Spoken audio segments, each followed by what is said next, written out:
नमस्कार प्यारे विद्यार्थियों, मैं अरविंद शर्मा एमजीसीआई के यूट्यूब चैनल पर एक बार फिर आपका बहुत बहुत स्वागत करता हूं। प्यारे विद्यार्थियों, एमपीपीएटी 2023 की काउंसलिंग स्टार्ट हो चुकी है। चॉइस फिलिंग कैसे करना है, कॉलेज का प्रेफरेंस क्या रखना है, उसको लेकर लगातार विद्यार्थी परेशान है। तो वीडियो के साथ आप अंत तक जुड़े रहें। किस तरह से चॉइस फिलिंग करना है, मैं इसकी संपूर्ण जानकारी आपको देने वाला हूँ। तो प्यारे विद्यार्थियों, सबसे पहले काउंसलिंग का शेड्यूल एक बार फिर आपको बता देता हूँ कि ऑनलाइन रजिस्ट्रेशन और प्राथमिकता का क्रम और ऑनलाइन जो शुल्क का भुगतान हमारे को करना है चॉइस फिलिंग को लॉक करने के लिए, ये आपका होना है 1/11 से 15/11 के बीच। 1/11 से प्रारंभ हो चुका है, कल से 15/11 तक चलेगा। हमारे को 15/11 के पहले ये कार्य कर लेना है। इसके बाद आप देखोगे डॉक्यूमेंट वेरिफिकेशन 21/11 से चालू होकर 28/11 तक चलेगा। इसमें आपको ध्यान रखना है वर्किंग डे में जाना है, छुट्टी वाले दिन नहीं जाना है और 11 से 5 के बीच में होगा, इस बात का विशेष ध्यान रखेंगे। फिर आवंटन पत्र जो है आपके अलॉटमेंट लेटर 1/12 से 5/12 के बीच में आपको प्राप्त हो जाएंगे। इसके बाद फिर अगर आपको कॉलेज अलॉट हो गया तो आपको आंशिक शुल्क का भुगतान करना पड़ेगा। ये भी आप देखोगे 1/12 से 5/12 के बीच में होगा। इसके भुगतान के बाद आपको जाना पड़ेगा, आपको जो महाविद्यालय मिला है उसमें शेष शुल्क के साथ उपस्थित होना रहेगा 5/12 से 8/12 के बीच में। ये भी 11 से 5 होगा, छुट्टी वाले दिन आपको नहीं जाना है। ये पूरा कार्यक्रम है। अब बात आ रही है चॉइस फिलिंग कैसे करना है। तो चॉइस फिलिंग करते समय वैसे तो विद्यार्थी की अपनी खुद की चॉइस होना चाहिए कि किस महाविद्यालय को वो लेना चाहता है, उसको सबसे ऊपर रखे। लेकिन कई बार विद्यार्थी ऐसा सोचते हैं कि अगर हमारे मार्क्स कम हैं और हम किसी और महाविद्यालय को, अच्छे जो महाविद्यालय टॉप 5 है उनको छोड़कर दूसरे डालेंगे तो हो सकता हमको पहले मिल जाए। ऐसा कुछ भी होने वाला नहीं है। हमेशा आप एक बात याद रखें कि आपका जो ऊपर महाविद्यालय डला हुआ है वो नीचे वाले से हमेशा अच्छा होना चाहिए, ताकि आपको फर्स्ट राउंड में जो अपग्रेड का ऑप्शन मिलता है उस ऑप्शन में आपको अफसोस ना हो कि अपग्रेड होगा तो उससे अच्छा मिलेगा। कितने भी आपके नंबर हैं, आप सबसे अच्छे महाविद्यालय को डालना शुरू करेंगे और धीरे धीरे रैंकिंग के हिसाब से नीचे की तरफ जाएंगे। वैसे मैं आपके सामने एक प्रेफरेंस रख रहा हूं, हमारे अनुमान के हिसाब से हम बात कर रहे हैं। चॉइस फिलिंग प्रेफरेंस ये बीएससी एग्रीकल्चर के लिए है।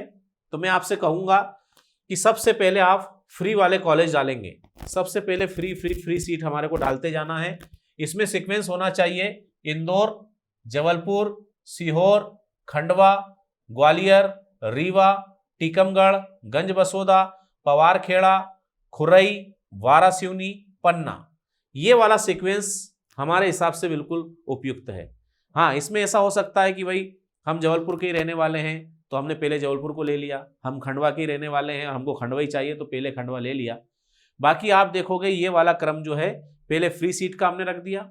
इसके बाद यही सारे जो कॉलेज है इनको हमारे को एक के बाद एक पेमेंट सीट पे डालना है। फिर वही सीक्वेंस बोल देता हूं मैं, इंदौर, जबलपुर, सीहोर, खंडवा, ग्वालियर, रीवा, टीकमगढ़, गंजबसौदा, पवारखेड़ा, खुरई, वारासिवनी, पन्ना। पहले सारे फ्री डाल दें, उसके बाद सारे पेमेंट सीट पे डाल दें। ये हुई बात बीएससी एग्रीकल्चर की। फिर हम लोग आते हैं बीएससी हॉर्टिकल्चर पे। तो इसमें हमारे को पहले क्या करना है, फ्री सीट में हॉर्टिकल्चर कॉलेज मंदसौर, इसके बाद रेहली, इसके बाद छिंदवाड़ा, पहले इनको फ्री डाल दें और इसके बाद हमारे को इन्हीं कॉलेज को क्या करना है, पेमेंट सीट पे डालना है। मंदसौर पहले, फिर रेहली, उसके बाद छिंदवाड़ा। फिर आप देखोगे प्रेफरेंस में आपको बीएससी फॉरेस्ट्री भी डालना है। फॉरेस्ट्री को आप हॉर्टिकल्चर के बाद रखें। पिछले वर्ष कई विद्यार्थी गलती कर चुके हैं, फॉरेस्ट्री को पहले डाल दिया, फॉरेस्ट्री को लास्ट में रखें। एक ही कॉलेज है जबलपुर, पहले फ्री कर दें, उसके बाद पेमेंट सीट पे डाल दें। तो ये हमारा प्रेफरेंस होना चाहिए। ये फर्स्ट प्रेफरेंस मैंने आपको बताया। हाँ, अब एक और प्रेफरेंस हम लोग देखते हैं कि कुछ विद्यार्थी ऐसे रहते हैं जिनको पर्टिकुलर कॉलेज में ही जाना है। बोले मुझे फ्री सीट नहीं मिली तो पेमेंट सीट ले लूंगा लेकिन यही कॉलेज लेना है। तो ऐसे विद्यार्थी का क्रम क्या हो सकता है, मान लो इंदौर ही लेना है तो सबसे पहले फ्री इंदौर, पेमेंट इंदौर डाल दिया। जबलपुर ही लेना है तो फ्री जबलपुर, पेमेंट जबलपुर। इसके बाद Sehore free, Sehore payment, Khandwa free, Khandwa payment, Gwalior free, Gwalior payment.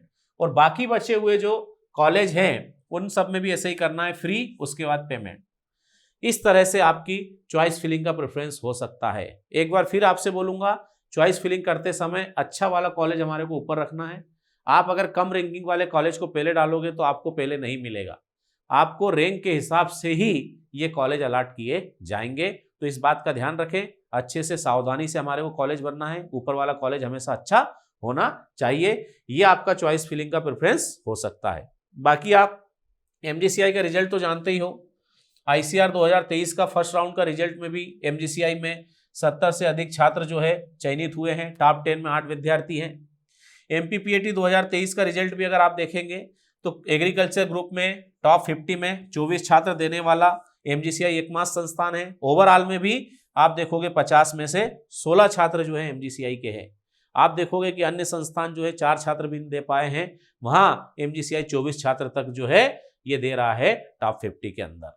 इसी तरह से अगर मान लो हमारे मार्क्स कम है काफी, मैंने आपको पहले कट ऑफ बताया था उससे दूर तक है, काउंसलिंग में जरूर सभी पात्र विद्यार्थियों को बुलाया है लेकिन सिलेक्शन नहीं होगा। तो आप इस बात को ध्यान में रखें कि अगर हमारे मार्क्स कम है तो आपको काउंसलिंग का इंतजार नहीं करना है। क्यों नहीं करना है काउंसलिंग का इंतजार?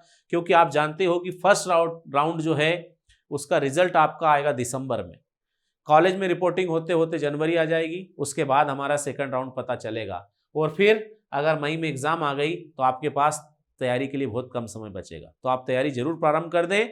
हाँ, अगर आपका सिलेक्शन हो गया तो एमजीसीआई ने बता ही रखा है 3000 रुपये प्रति माह काट कर आपकी फीस जो है पूरी रिटर्न कर दी जाएगी। तो आपको उस तरफ से भी निश्चिंत नहीं होना है, अपनी तैयारी तुरंत प्रारंभ करना है, एमजीसीआई के साथ जुड़ना है ताकि अगले साल भी हमसे गलती ना हो। और कोई नई जानकारी आएगी प्यारे विद्यार्थियों तो मैं अपने अगले वीडियो में लेकर आपके सामने उपस्थित होऊंगा। तब तक अपने सारे डॉक्यूमेंट्स रेडी रखें, स्वस्थ रहें, मस्त रहें। बहुत बहुत शुभकामनाएं।